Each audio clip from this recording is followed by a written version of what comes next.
Okay, who would like to be first? Who we got here? Lisa has got her name. Yeah, Lisa and Preble so far have signed up. Okay, Lisa.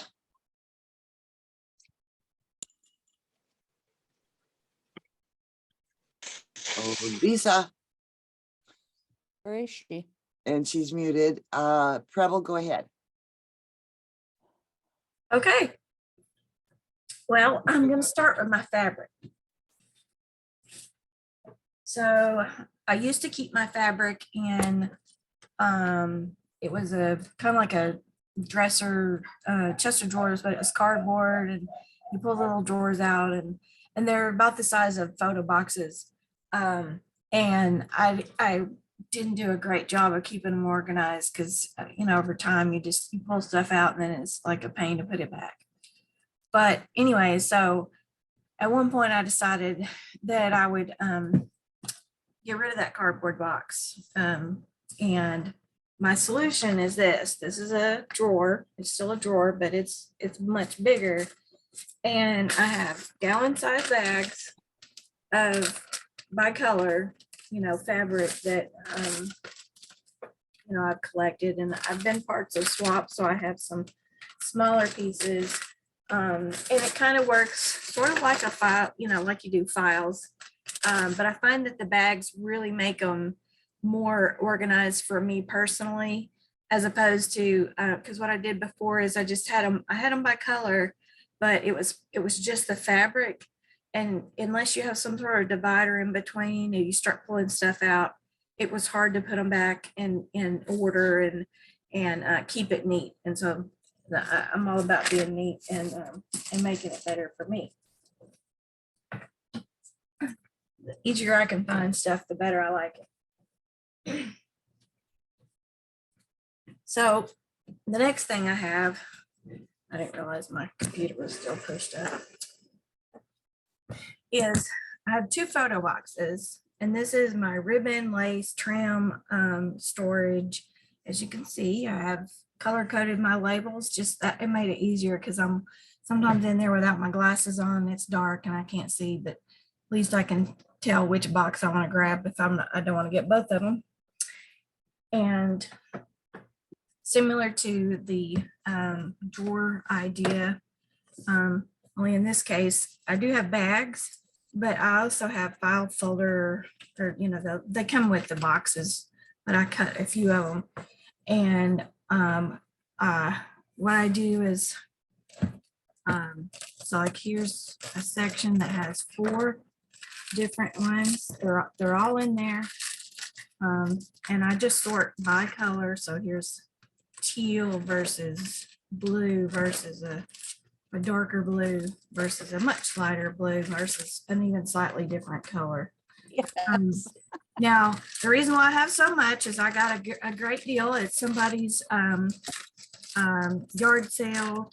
Someone passed away and somebody else was selling our stuff, and so I got all of it. And when I got it, it was a shopping bag with about 15 toilet paper tubes that this ribbon was wrapped around and pinned. And let me tell you, if you ever wanted to go through it, it was a nightmare because you'd stick yourself. The little things would sometimes come undone, and so they're wrapped around each other. And for someone who's really, you know, likes to be organized, it drove me absolutely nut batty. And so I did, you know, kind of use the idea that, you know, some of these things, you know, they come like this, like the bunka comes like that. And, you know, embroidery thread, they have the little cards that you can buy. But I just made my own. This is just manila file folder. And I just wrapped the ribbon around it. And I don't do that. I haven't done that with everything. I mean, obviously that takes time to do. So that's why I've got loose pieces in a bag. But once I did that, I had them in the bags, and then I had them in a box. And so just think of this box without the file folder things. And what I was doing is because they would be piled on top of each other. I was taking out 3/4 of it to find the one bag I wanted. This way, you know, even if it's just one box or half a box or whatever, I can quickly grab the colors that I'm interested in. And so that's my organization. Very nice. Anyone else on fabrics, lace, ribbon, whatever? Kathy, Barbara. Barbara's in there. Wait a minute. Yeah, I have something. Like Preble was saying, I do, since I do quarter scale, I don't need a lot, you know, I don't have big bolts of ribbon and stuff like that. So I just use like what she was talking about in a regular embroidery thread box. And then I have the different, by different types and then the colors, you know, because there are different textures or whatever. And I have 2 of these, and then that's how I store mine. And like I said, because quarter scale, I knew I wasn't going to need a ton. It's enough on the cards to do what I would want to do. You don't think that's a ton? No, no, I mean, no, what I meant was like, if you see this on each card, there's not very much, because I knew I wouldn't need a lot of one color. Let's put it that way, because of doing quarter scale. And then I did keep some of the bigger lace, because if I want to use it, I can cut, you know, the nice little part off the bottom to use that, because this is obviously too wide. So that's kind of how I do that. And my material, the only thing I've done at this point is I have containers like this. And again, because I do quarter scale, I don't have a lot of material, but I use these, and then I mark on the front solids, and then prints, and then heavy fabric. And then so I separate them. So I have 3 or 4 of these actually, with the material in them. And I cut, when I get the material, I cut it in the size of the container, and then discard the rest, because I probably won't need it. So I sell it at my garage sale. So it's scrap. So anyway, that's how I do my material. I think that's about it though, as far as that kind of stuff. Yeah, that's it for me. Shirley Posey. Well, I organize my ribbons like Kathy does, but I also separate by size, because the silk ribbon comes in narrow and wider sizes. So I don't have my box up here with me, but for fabric, I have all my, what do you call them? The fat quarters in one box, and I've arranged them the rainbow way. So each color progresses into the next one, but always take the sticky labels off, because if you don't use the fabric for a while, you end up with a sticky spot on your fabric. Absolutely. Yeah, some of us learned that one the hard way, Shirley. I have too. Yeah. Okay, anyone else? I put my name in the chat. You skipped me. Oh, it just says Barbara. Yeah, well, Okay, you said You're put your name in the chat. yeah. Shirley, Yeah, how about Goo Gone? Would that take out the adhesive? I don't know. It might, but It it's might, still, but it might damage your fabric too. Yeah, well, you'd have to test it first before you used it. Yeah. Yeah. anyway. Okay, Barbara. I'm a fabric hoarder. I love fabric. I used to teach sewing and things. So my tips are never store fabric for long term for your miniatures that's any bigger than hopefully a foot, you know, of yardage, if they'll sell you that, 1/3 of a yard. But sometimes I'll only sell you a 1/2 a yard. But mostly I buy fat quarters for you know, which they have little, you know what fat quarters are, everybody? They sell Sure. them for quilting. Anyway, but so I fold all mine and I store them in these boxes, and I store them by color. I have 8 or 9 of these boxes of fabric. And so like, this is all my reds. And I look on prints, I look for the primary color. I also do have a box of just multicolor because I can't pick one color, but these are like all my reds. And so I know I can go to the box that's labeled with a color and find my fabric. Is that like a shoebox size? Yes, yes, yes, shoebox size. And I fold them all in there. Then I can see all the prints at one time and the colors.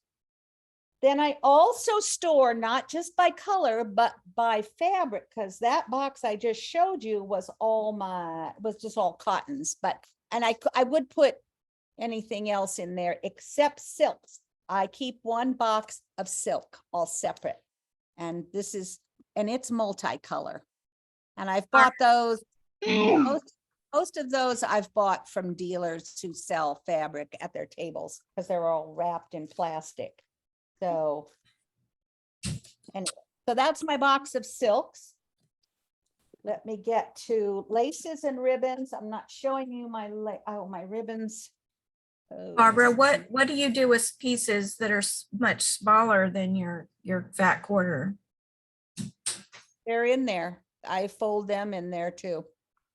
They're just smaller, but I'm I just, mean, like I have some that are like an index size card size. I would put them in there.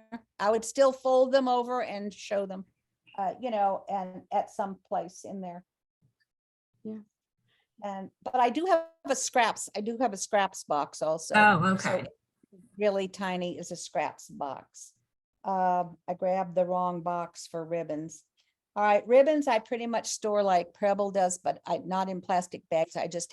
I use index cards and wrap them around and store them. And I do that with lace too.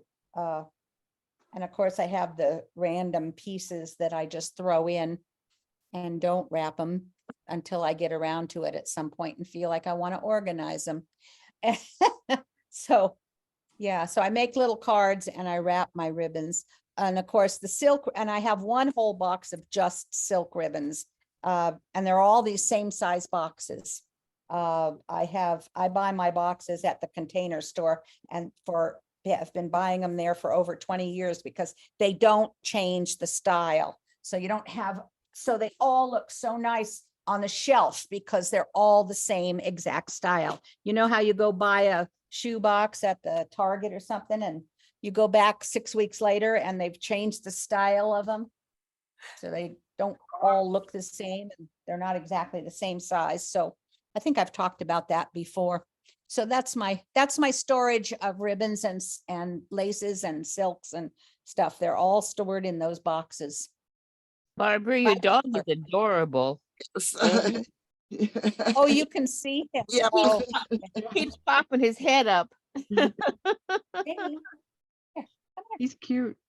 Can I add one suggestion for silk fabric? In Sure years is. ago, it used to be very popular to have silk blouses.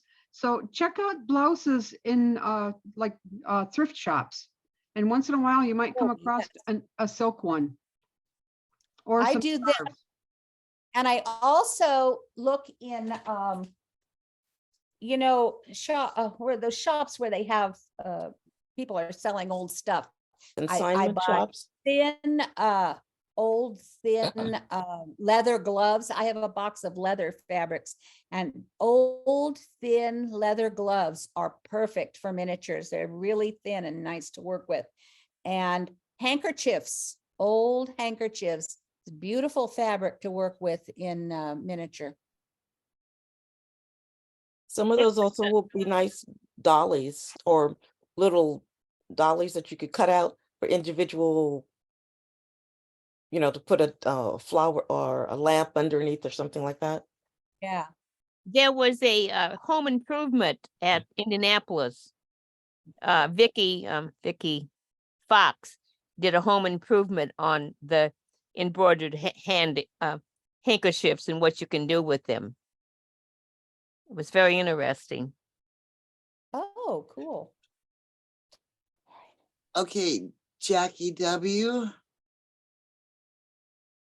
Yes, I thought I would share with you. I have several ways that I keep things, and this is my bunka. Mhm. This is the way that Ruth Stewart has put the things she has for sale, and I like it. So I got this. Is that a bobbin box? It is. And they're wound around bobbins. And those are all bunka? This is bunka, all different colors of bunka. Yeah. So this is the way that's a little different than what's been shown. Here is some of my leather, thin leather in this little box. Oh, nice. Yeah, A lot of it, but, beautiful. You have a lot of leather. and then I thought I'd show this. In this little box, I got this at Christmas time. It's a tea box. It helps teas. Oh, Mhm. It has a magnetic Magnetic. closure. And what I put in here are my rugs, my tiny little rugs. And I have dozens and dozens and dozens of little tiny rugs. yes. And so that's one way that I store that little decorative thing. And here is another box that has a few ribbons, a few laces, a few strings, a few decorations, miniature decorations. It's just a larger box that Larger sectioned box. larger section box, but from Those I get section boxes are amazing. Yeah, they're great. this is where, this is my quarter scale. I have about 100 of these filled with Yeah. already done kits that are in quarter scale. So they've been very handy for me. And I thought I'd bring these over and show her. I also have felt in another one of these type of boxes. But I did do something different with my suede. Is this where the suede is? If it's not, it's like the suede. The suede is in, I think it's in this one. I have a lot of it's in the red one. Okay. Rugs, again, Mhm. suede. Oh, nice. Yeah. Is that the scrapbook paper that's, Archivals, yeah, mm-hmm, Yeah. and I put the suede pieces in here. And that's another way to handle. I think Preble like this with little pockets in it, like little picture pockets. that Yes. Things. Anyway, that's what I've got to show today. Okay, anyone else, anything to do with organizing fabrics of any kind? Okay, we'll start with realism. And Wanda, would you like to go first? And again, put, if you have things to show, tell, whatever, put your name in, maybe say, realism or aging or something, so I know which one you're talking about. Okay, Wanda. No problem. Because all my projects are all over the house, I put them on a PowerPoint presentation because it was impossible to walk around the house and show you what I did with some of the things. So just let me share my screen here first.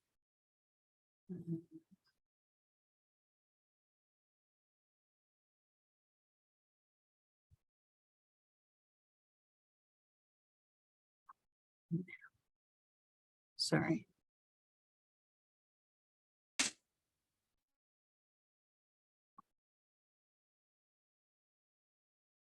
It's not letting me share on presentation mode. I have to do it once I get into it.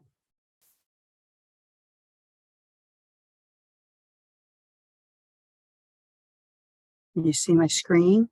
Yes. Yep. Yes. So I broke it into the tools that I use to create realism, the finishes I use, and then just some techniques.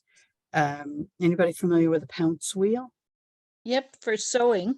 Yeah. Yeah, so this would be a sewing pounce wheel. I have two screens going here, so I don't know if you see the second screen where I'm holding up pounce wheel, but I do have a picture of that one there as well. But this is what I started with, was a pounce wheel for sewing. But they actually make a pounce wheel specifically for models. And it's this one I'm holding on the screen here now. And it comes with a series of wheels. And they're very, very tiny. And I use it, if you notice from the two models from my, oops, sorry, go back again. Back, previous. You see, even on the yellow one, it's probably more pronounced. See the markings going up? It looks like nail holes. So one of the issues I have with some of the wood, sometimes you don't really know that it's siding, and you don't, well, you know that from the horizontal, but you don't know from the construction technique. So I use this to show the side, the nail holes in the siding. So both of these products here, you've seen it a little bit more faintly on the white one. You'll notice it under the windows. If I, oops, it will not let me go back. Sorry, I'm trying to zoom the pictures. What I'm going to do actually is let me get out of presentation mode. So then it allows me to zoom up on them. Oops. So you can see here now all the nail holes very, very slightly on that white one.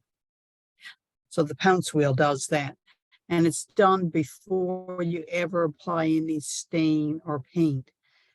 You can't do it after the fact, or it won't allow you to do the nail holes, and you won't see them as much. You just fill them in, but as long as you do the nail holes first, you get that effect from it. The other tool that I use to get more realism is wire brushes. And again, these are the wire brushes that I use, which are, you can see on my screen here now, there's one here. You can buy them singularly, or you can buy them as 3 packets. And this one's showing a polyester one, a brass one, and a stainless steel one.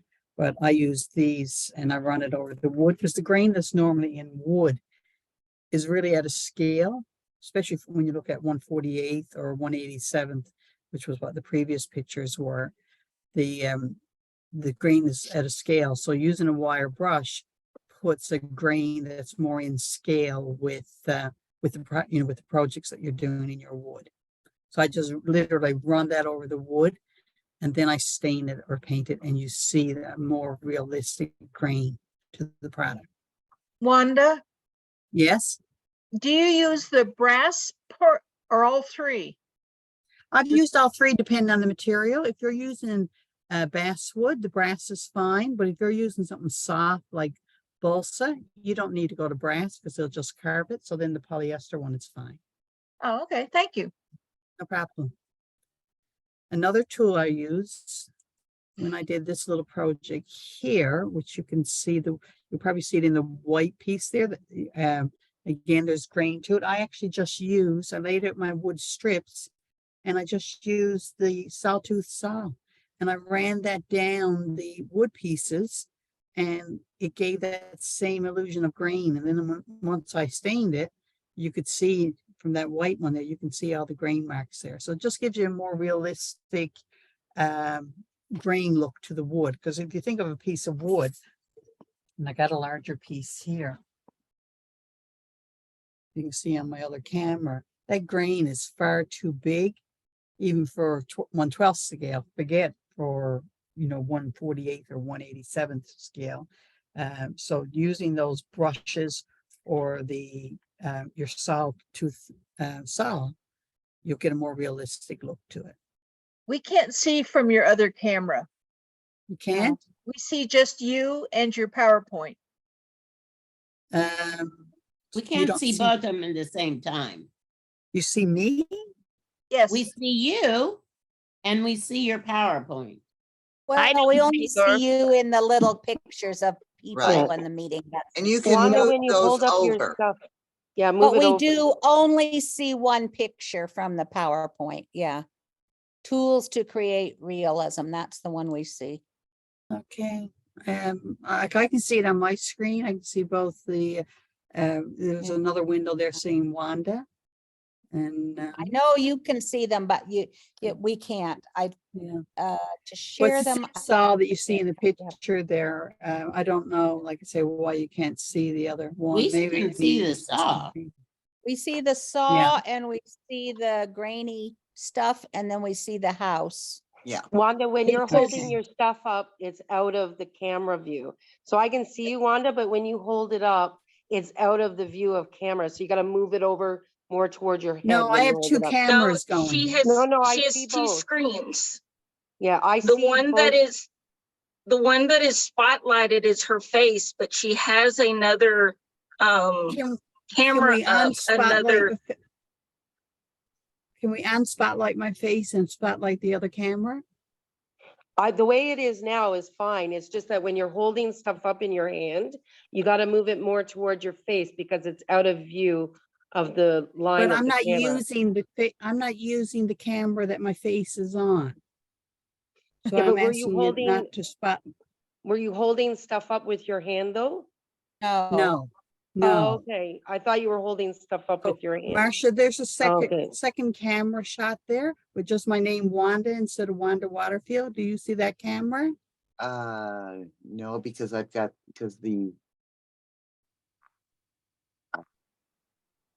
Oh, she's got her work, space. Let me see if I can find it. I'll see if I can. Oh, here. Yeah. But I can't do anything with it.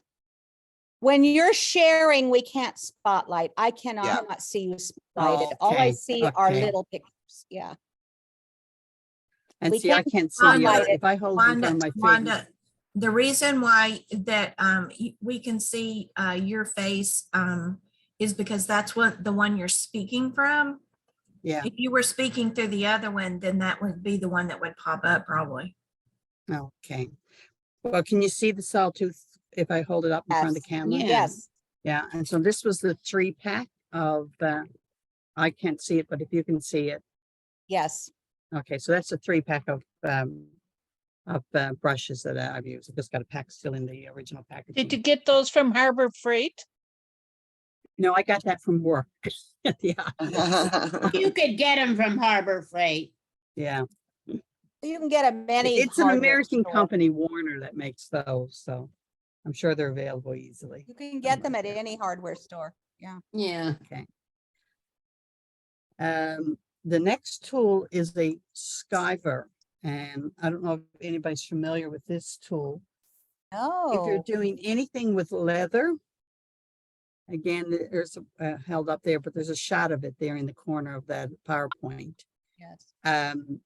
A skiver is, I use it on the leather that I get, again, because of my old job. This is a big piece, a leather sample.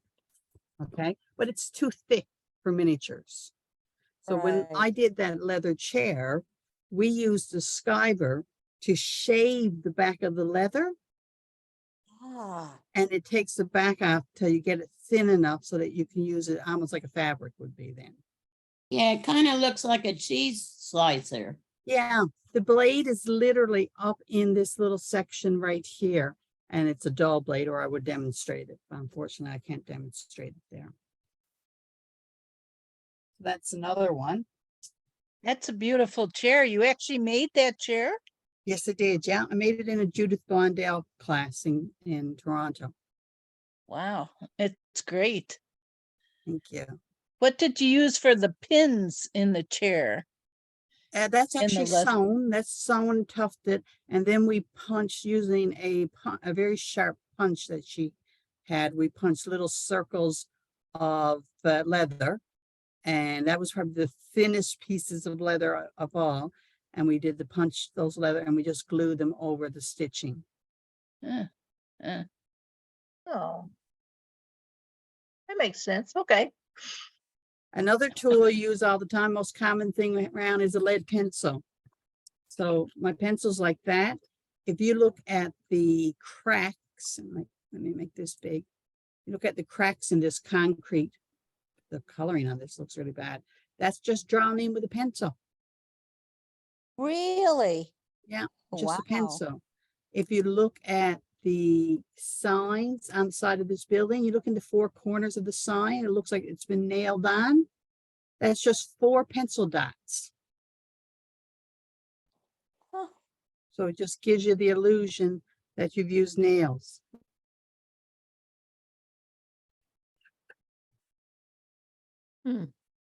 Another common thing that I use all the time, and you'll laugh when you see my sponge, but a grout sponge is very, very,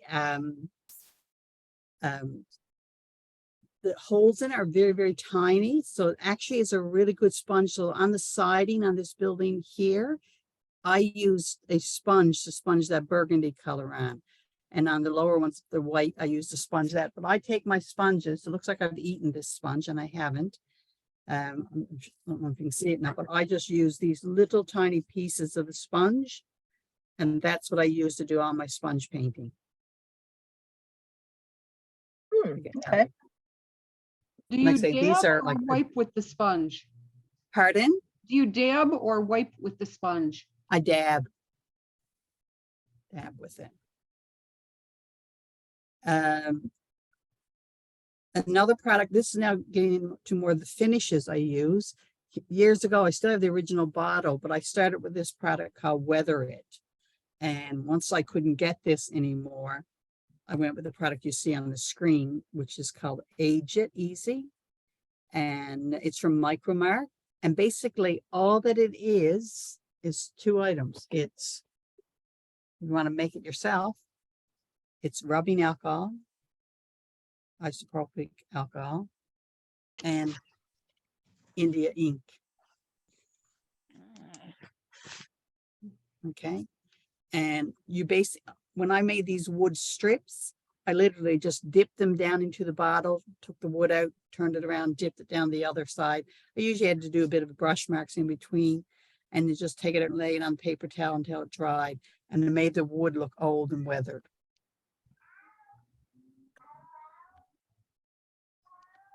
You can also use paint and alcohol. And I think I even heard Sharita one time says she takes the Sharpie markers like these here, and she takes the felt colored ink felt out of them, and she puts that into alcohol markers, and that's how she gets her colored inks. So another thing you can do. 90% alcohol. Yeah, it's 90%, correct, yeah. Not from your bar. Another thing I use a lot, and I do it for my flowers to get more realistic colors in the flowers. And again, I put the pictures of the flowers in there because I didn't think this would show up as quickly, but this is one of the flowers here. It's pictured there. But I use alcohol markers, and I started with the Ohulu brand, but then I picked up some of the Copic markers locally, but they're quite expensive. Just this week, arrived just in time. I can hold this up without losing it. I don't know if anybody's heard of this new site called Temu.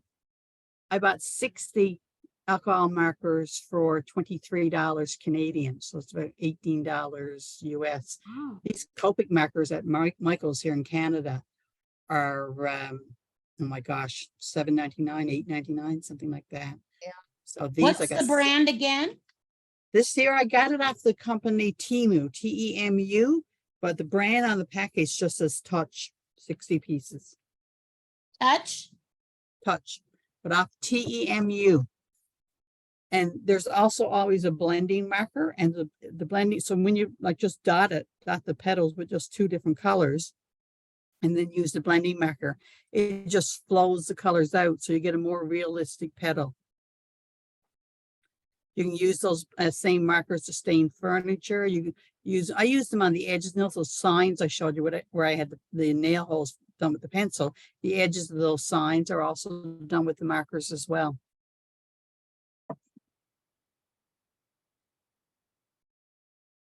Another product, when I did my architect's loft, and I'll show you here, the roof of the architect's loft looks like copper that's got that patina edge, a verdigris edging to it. That's just wood. That entire roof, sloped roof, is wood. And I use this product here from Modern Masters. see the packaging there. And I'll make that smaller again. They do a verdigris, and they do a rust, and they do a metal effect. And each package comes with, let me get it open.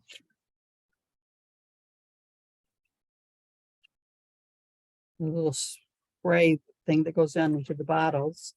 It comes with a primer. And it comes with the actual base color, so in this case, copper. And then it comes with what you squirt on using, you add this into the bottle and you squirt this on, and that's what makes it that bluey green color. But they do 3 different types. They're made by Modern Masters. Modern Masters owned by Rust-Oleum. So basically any major hardware store, you should be able to buy Rust-Oleum products. Now you put that on wood? I put that right on wood. Yeah. It just makes wood look like metal. Would you use the plastic, the decorative plastic like that? What do you mean by decorative plastic? Probably Well, your windows. Well, Oh, yeah, no, the windows are wood. I'm talking about the edge around the perimeter of the windows. That Well, looks like metal. the roof there with that fancy little top on the top. Oh, I'll show you that later. That's a completely different thing. That's actually Oh, just okay. cardboard. But like I say, you see it here around the edge of the window. So it's made to look like verdigris. Another product that I use quite a bit, like when you look at the roof of this building here, you see how it looks like the metal's gone rusty. That was done with these Villaggio pigments. And like there's different shades of rust that I used to get that look. And it's just basically I painted the corrugated paper, it's just paper, to look like silver stainless steel corrugated roofing, and then use the pigments to rust it.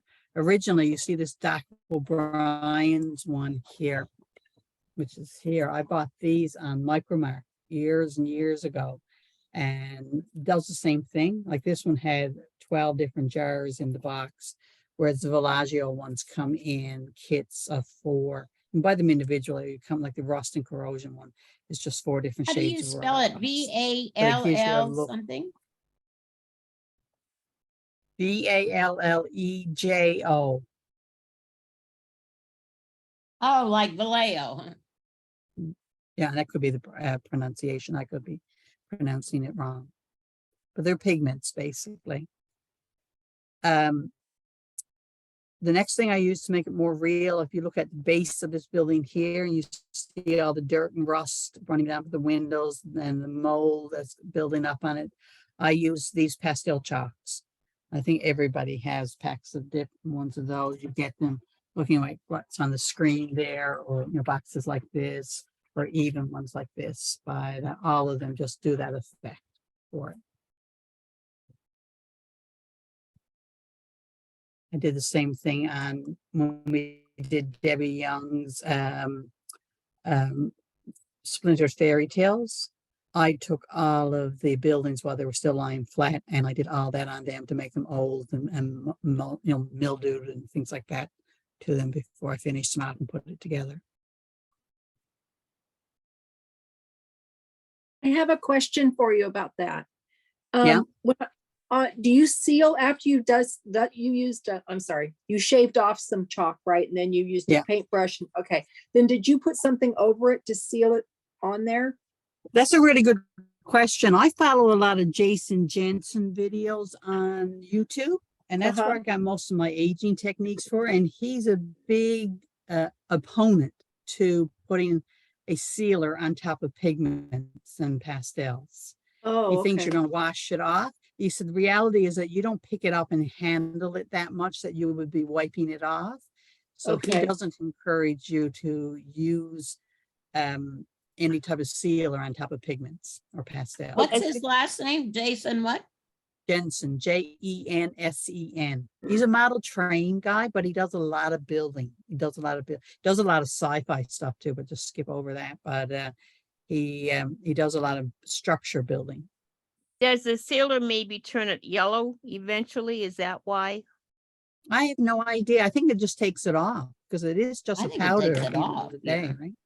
Yeah, I think it would just wash it off. And as I mentioned earlier, you can use those same pigments to make mossy looks, but you can also add the actual moss. So, I use bags like this. It's interesting. I always got a glass of it by my desk here, advertising for Camp Minnehaha here on the glass. But I always keep a glass of moss here that I use on different projects as I'm going, just to give that old look at the bottom of the projects.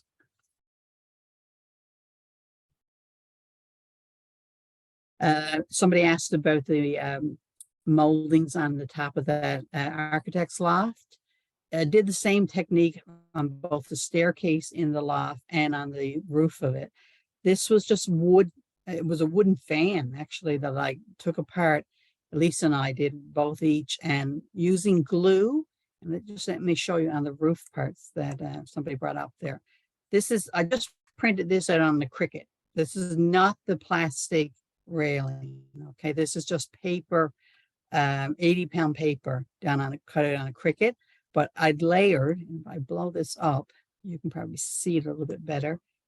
Bring it to the front. Bring it to the front. You see the globs of glue on all the sections. So that's just laid thickly on glue. We used toothpicks and things like that to put it on there, so that we got it really, really thick, and did both sides of it. So when it dried, then we just painted it, which is what this one here is.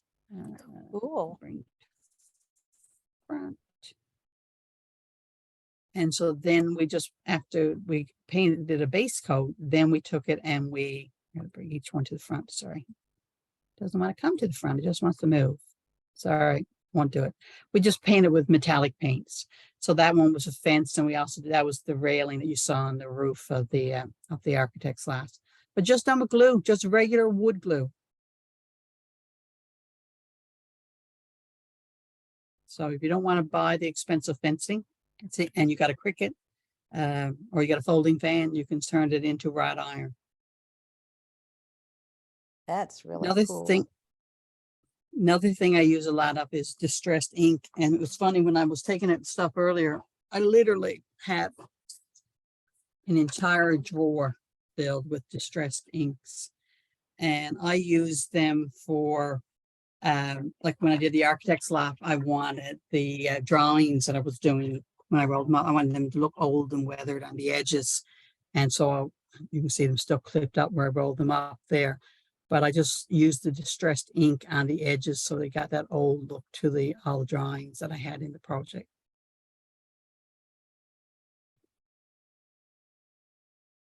This one's probably the most interesting one use of product. This was actually done with salt and vinegar. Salt and vinegar mixed together. I made a copper roof for my garden shed, and I still have the salt and vinegar jar. This project was done over 10 years ago.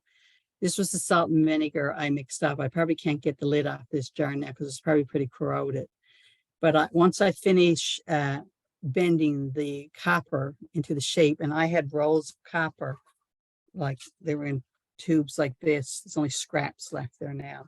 And I made a jig, and I folded the copper, and then I painted this liquid of salt and vinegar on it. And with time, it probably took a month, it turned to the second roof you see there. Wow. Do you know what's the ratio of the salt and vinegar that you do? Is it 50-50 or no? Or That's a good question. It's a long ago since I've done it, but I'll look it up. This was actually a project in Miniature Collector about 15 years ago. This project was. So I just took the instructions from that. But I'll look that up and let everybody know. Thank you. No problem. The flowers by your shed are gorgeous. Oh, thank you. That's the, it's a bit of everything. I was actually involved with a bunch of women from Europe at the time, and we did flower swaps all the time. So some of the flowers were made by them and some of them were made by me. I also did a Whitledge Burgess project several years ago. And again, remember, we said that wood grain is not realistic for our projects. They recommended using this product. I can't even pronounce it, Liquin. Can you hear me? Because I'm getting an unstable connection here again. Basically, you're taking, this is an extender. So it extends the paint so it doesn't dry quickly. So using things like a raw umber or burnt umber and things like that, when you paint it on the project, you mix it with this liquid and you can spread it out so you get more of a look of wood paneling without, and in scale versus just trying to use the wood itself. This is actually just poster board, but made to look like wood using this product. When we did the, I did mine in half scale, the very first Camp Minnehaha. I used this product here. I want mine to look like it was by the water's edge. And this is a product called Salt Wash. And when you add it to the paint, you see what it did with my paint? So the paint not necessarily crackled, it became more corroded. Looks like stucco. And it made it look like, you know, the salt water had eaten away the paint.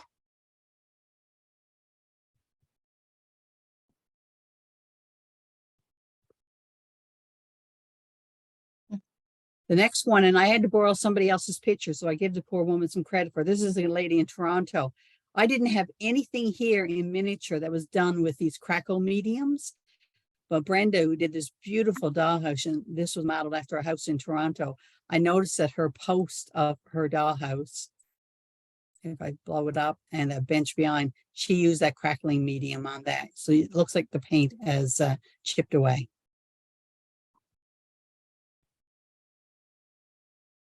So you want to follow her on Instagram, is at Brenda's Dollhouse, all one word. She's got a beautiful, beautiful project being done. Another project I did several years ago, this was done at Camp Minnehaha as well, was this castle. And as you can see from the bottom lower picture, it's just done with styrofoam, pink styrofoam. We just carved into the styrofoam. Went through a lot of blades. This stuff dulled your blades really, really fast. But one of the things we did was use sand. We put sand in the paint. You see this jar on the arm of the chair because we're doing this outside. I literally painted paint filled with sand all over that styrofoam and then sponge painted it to have more of a stone look.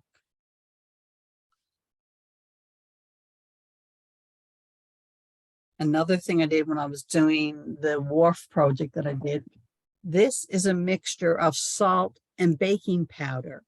And when you put it on styrofoam, you see the edge down here, you almost get a corroded look again, like concrete that's gone bad. And that's why and then you just paint right over it. And I did the water line from the sea coming in there.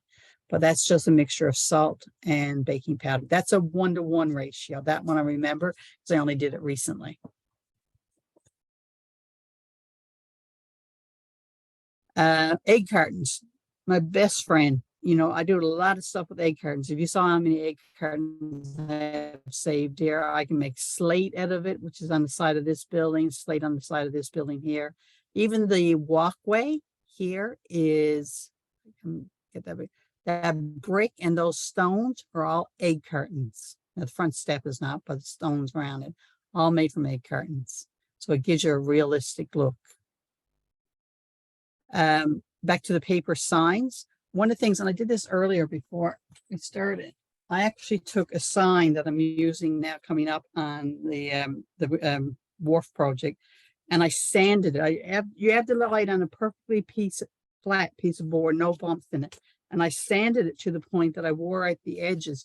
But this is so thin now that if I show you on this marine paint sign, it looks like it's been painted on. You can literally see the grooves of the siding right through the sign. And it's because it was sanded so thin that you can literally just take like a hotel credit or credit card and go through the edges, and it will seep all into the edges of the sign, right into the siding. So it looks like you painted the sign on. Somebody didn't believe me that it wasn't painted on. Just a few tips. This one should be real quick that I use for any type of project. Especially when I'm working on an exterior, I always try to think of what season is it? Is this summer, spring, winter, fall? And knowing what season it's set in helps you decide how it's going to look. Like this was a fall project, so obviously there's leaves on the ground next to the drain thing that's on the curb of the street. When I'm doing the fence for my Create Year-Long project, this is the plastic railing, but I wanted it to look more realistic and more rusty looking. So I looked at real pictures online. I found pictures of fences. And then this is the before shot of that plastic fencing. And the top one, I don't have the top one, you can see all the rust coming out on it now. I did that again with all those pigments that you saw. But looking at real pictures really showed me how to do this. Again, looking at a real building, the building on the left is a real building, and the building on the right is my model. Again, looking at stone, see what, like stone is never all one color. And like you see here, the water that's ran down the side of it. I like this one here because the flower boxes have been watered obviously from the windows, and the water ran down from the windows. So you see what it did to the stucco or concrete sides of these buildings. So you kind of got to size that up and see how real it looks in real life. And if you want your structures to look real, like looking at these real buildings gives you an idea. I was walking on the street downtown last year when there wasn't snow still here, and I noticed this rock wall. And like, look, every color stone that's there. I actually did a close up of it. You know, there's every color going there. So when you're doing projects like that outside, doing all the different colors makes it look more realistic. Even cedar shake, like cedar, if you don't paint it, ends up going like that. And it doesn't need to be an old building. Like cedar will go like that, especially in Newfoundland. It'll go like that within 10 years. Like this is the old wharf building. Just look at the gray, what it's done, the water's edge is done to the building. Again, look at brick around the window sills. You always see that drain off that's going on. Here, there's an older building, but you know, you see the moss growing on the bricks and down the steps on the edges and around the corners. This is 4 buildings downtown, which are being renovated now. They're called the 4 Sisters. A man built them for his 4 daughters. But look at the rock wall. You see brick through the rock wall. You see 2 different color bricks. You see a slate roof on there. So there's a bit of everything. So sizing up these buildings really gives you an idea of how to make your buildings look more realistic. Again, you can see siding that's peeled. See the nail holes again? And that's what I was trying to mimic in those buildings by using the pounce wheel. This is a fairly new house, but if I look down around the concrete base, like I see all that yellowing going on there. Even when you look at the cedar shakes, like they're not solid color. Here's a fairly new building again, but it's done with stainless steel panels. And look at the bottom, how it's gone already. So sizing up real pictures kind of gives you an idea of what you need to do to make your project look real. That's everything. Oh, that's great. That's great, Wanda. Fantastic. Wanda, that was awesome. That Thank was you so for awesome. sharing, Wanda. Thank you. No problem. Like I said, Thank you. it was hard to show all the individual buildings because they're literally all over the house here. And it was easier to put into a PowerPoint to show you the projects. Would So you be when are you gonna willing, start? Oh, would sorry, you go be ahead. willing to post this? Oh, yes, yeah, I can send it off to Marcia. Yeah. Oh, I'll just that save would it as be a awesome. PDF and send it to you. It was easier to do it that way. The recording, of course, will be posted on MCC. Right. But yeah, I was thinking of some of these products, a list of them and kind of what they do. Yeah. What you do with them or whatever would be great. I made my own list from her presentation. You watch it, see if she puts, you put up your PowerPoint thing too. That would be, you can keep your list from that too. Yeah, no, I'll send that over to Marcia as well, but obviously it's in the video. Wonderful. But if I can add some that's notes on it, I'll do that as well. I did it kind of quickly, But I was trying to figure out, all my models are in 5 different rooms of the house on 2 different floors. So there was no way I could walk around and show Right. everything and still show you the tools and finishes. And the But I ones of have you, to tell you. the Oh, ones I of was you gonna, that had seen, oh God, I'm sorry. Sorry. Pier and Wharf are absolutely fantastic. I can show you that on the other cam. If you want to zoom in on the from the other camera, I'll show you the pier and wharf because that is there next to me. and I wanted to emphasize her point about when you're out traveling, I've done this for years. I take pictures of aging things and realistic things on buildings. I like the watermarks and the stuff around the base and all. I take pictures of that stuff. Then That I is get home and I say, beautiful. what is this? But yeah. Oh, that's awesome. Yeah. Oh, See? Oh, my gosh. Isn't that incredible? I wanted to do something that was typical Newfoundland. So this was actually a kit and it was a new scale for me. It was a HO scale. So anytime I start with something, a new scale, I like to do a kit. This is the funniest part of the entire building. Let me see if I can get my camera around. If you want to read the name on the sign, if I can get back far enough. I don't think the trees are going to be in the way. Oh, you can't see it yet. No. No, can't get in close enough. The trees are in the way. Anyway, the sign says, Great Bear, Ugly Patrons. Says what? Would you say that again? It says Great Bear, Ugly Patrons. Cute. The only thing I got left to do, I have to add the molding and then pour in the epoxy, which I haven't done because I'm looking for more boats and I don't want to build them. I'm trying to buy them. And so it's been hard. And I'm trying to find, we used to have a marine paint company here in Newfoundland called Matchless Paint. And I'm trying to find an old picture of their sign to go on that billboard. So the billboard's ready to go. The hardest thing was right. putting these gulls on the roofs. They're everywhere on every building, but they were a devil to do. Sitting everywhere. And there's actually buildings on the back of this. This is 9 buildings in total. Oh, my goodness. How big Beautiful. is that? It's about 2 feet wide. It's only 2 feet. Yep. That's amazing. Like I can Wonder what hold, like, let me put my hand in here. Like this is the size Yeah. of the building. Could you bring that to Cape Cod and put it in the exhibit room, please? right.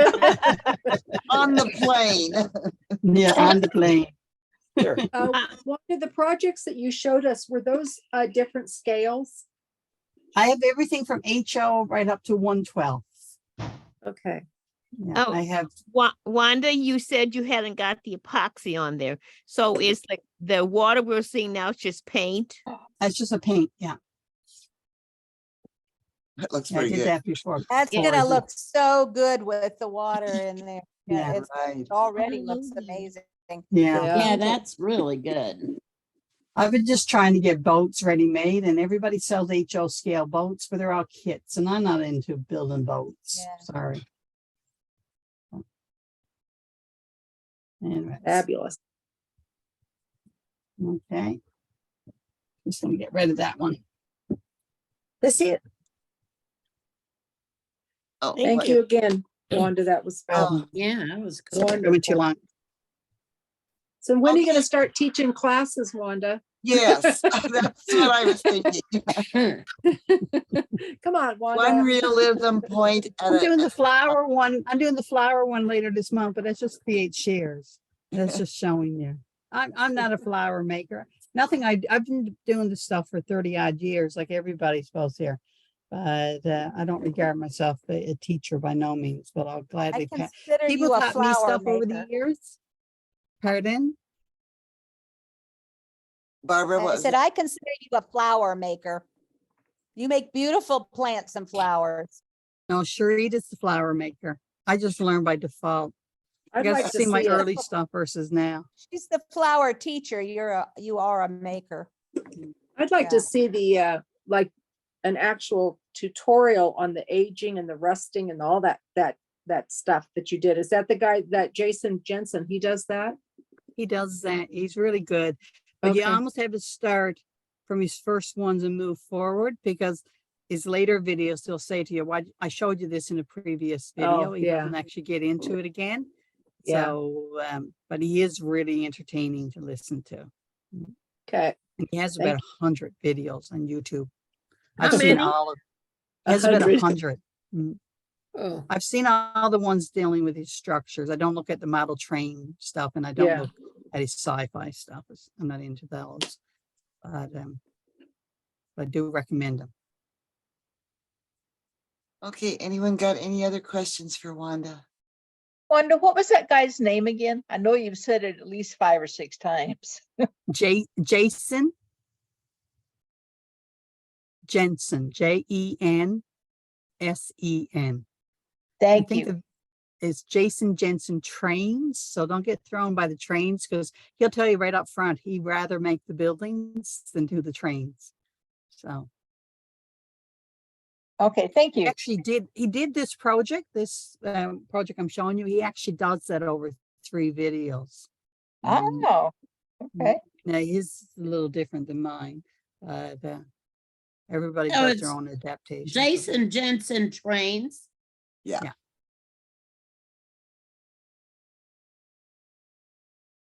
Okay, can anyone top this for showing their realism? No. no. Mm. Nobody wants to embarrass themselves. Sorry, I used to go first because it's 10 o'clock here for me now, and I have to Okay. work in the morning. And thank you so much, Wanda. Yes, no thank problem. you, Wonderful. dear. you, Thank Wanda. you, thank That you. was awesome. Thank you, thank you. Thanks. Okay, see y'all. Bye. Okay, Have a Bye-bye. good Bye. one. Thank you. Bye. well, I have one little thing to show. Never heartburn strikes. Get crash relief with Oops, we've got background.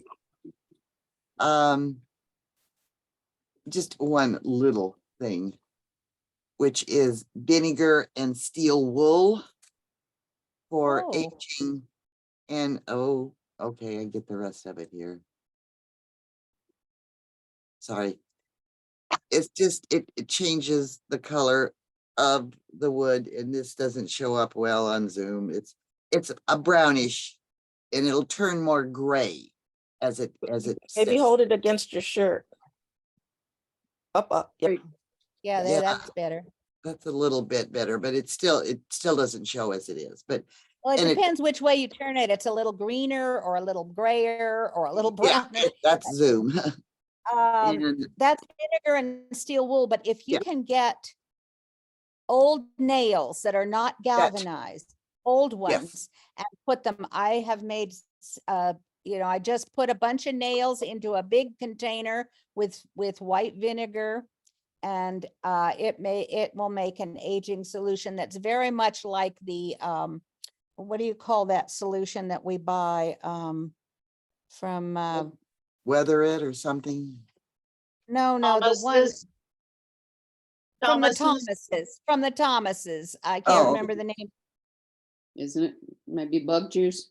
Sitting on my shelf. Bug juice. Yes, I think it is like bug juice. Bug juice. And that yes. is basically what it is old non-galvanized nails. Don't get galvanized because they are protected from rust. Right.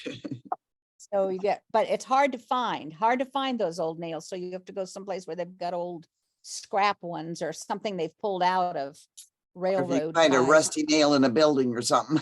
Yeah, a rusty nails, and put it and soak it. It does take quite a while of soaking for it to get a good color, but it makes a really good aging solution. And you don't have to put in black. Some of those other ones have black ink in them, and then that works also, but it's a different kind of aging. And I really prefer the Thomas's stuff. So Is he still alive? I don't know. Kelly, you have some markers, you say? I do. If you want to spotlight me or Yeah, something. I'm getting there. Okay. They're called Floquil here, Floquil. And I got them in a set, but I have mud, weathered, roof brown, earth, and aged concrete. And I just did just 2 quick little samples. I think you see it. The Oh, first yeah. one was that mud brown. Kelly, Yes. if you can unblur your background, we can see better. Okay, let me see if I can figure out how to do that again. Go into your video, your stop video at the bottom of your screen. The If you- up arrow next to it. The up arrow next to the stop video should say. How's that? Yeah, there you go. that's better. It's much clearer. It's easier to show Okay. things when you don't have Okay. a background on. This one, the very first one here to the side, is the one that's called Earth. Yeah. And the next one is the aged concrete. Oh, And I've used those off and on. I also did that Debbie Young's Twisted Fairy Tale Book Nook. Right. And I used some of these markers on that. And I also have, this is, I don't see if you can see that well enough. I have one of something like that too. Yeah, this is Weathering Tamiya, Japanese, of course. Weathering Master. I have burnt blue, burnt red, and oil stain. And they look like a chalk. Right. Hmm. Yeah, You and you get some brush it really on. interesting effects by using these. Right. Good. That was it. I was going to do that right quick and show you these. I love playing with aging things. I'll show you this too. It's similar to what she was saying. It's the same You're still sending me- company. just a minute, Valerie, I gotta find you. Huh? I There right is. next to you on the, Oh, here, Um, that way. Okay, All except for it's what's the in same box. Oh, wait. same company, and hers was D and this one's C. I know there's a couple of more like A and B. This one is from metal, gunmetal, silver and orange rust. And it is a chalk like, I got this, there's some of them I found in the Hobby Lobby. One was a different train store, but this one I found in Hobby Lobby. And it's they're made by around, Tamiya. yeah, Were they made? How do you spell that first word? TAM as in Michael, IYA. Yeah, it's a brand. They Yeah. have a lot of different coloring things. They have paints and stuff too. Yeah. And like I said, I found a couple of like a B and C, I think, in Hobby Lobby. That's probably where I got mine, either that or Michael's. Yeah, yeah. I know I found one in a train store, but what's Are they like the pastels? I I would think say they're actually chalks. I think they're chalks. Aren't they? they're like a chalk. Yeah, And they to have a me, little that's to me what applicator. pastels are. I know they're not exactly, but that's. No, To me, they have kind of a, if you put your finger in it, it's kind of like they're oily. yeah. It's a pastel. They've got Oh, a, maybe it is a pastel. yeah. I don't Now, know. the chalks are really difference. dry where pastels have a little bit of oil in them. That's probably what it is then. Okay. Nice packaging. Mm-hmm. That's why they're more expensive. Yeah, probably. There is a warning on it that says, warning may generate flammable dust. So just be careful when you use it. Yep. Don't smoke around it. That makes sense. If it's Not in the got oil in it, petroleum or anything. Yeah. Okay, anyone have anything else? This has been really nice. I will stop the recording.